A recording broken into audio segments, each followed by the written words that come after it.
So what if the church isn't supposed to stay in the church? Hey everyone, Chad here. I can't help to think about something. So often we look at the church as a place to where we wait for the lost to come to us. But when I read about Jesus, that's not what I see. Jesus went to the lost. He went to the broken. He went to the hurting. He went and found those who needed him most.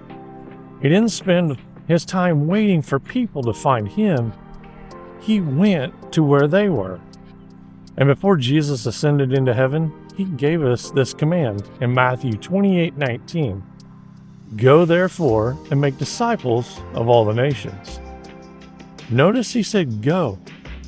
Often we say that we are the church and that we are the hands and feet of Jesus.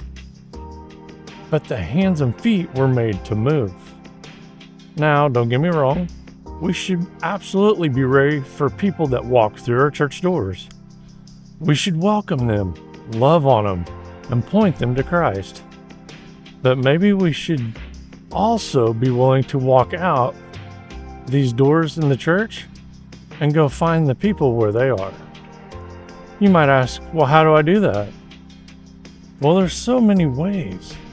For me, as I continue to make these videos, I feel like God has opened a new path for me to reach people that may never walk through the door of a church.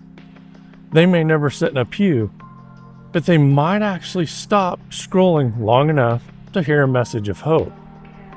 Am I saying this is the only way? Of course not. This is simply what I feel God has called me to do. The truth is, every one of us have a way to share his love.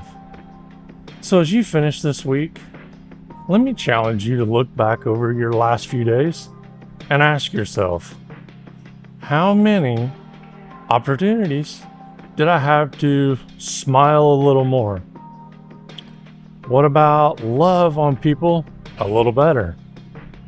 Or to be a light in someone's darkness? Or simply tell someone that God loves them? Because the greatest ministry may not always be found in a church building. Sometimes it's found wherever God sends you. I love you. I thank you for taking a few moments each week with me.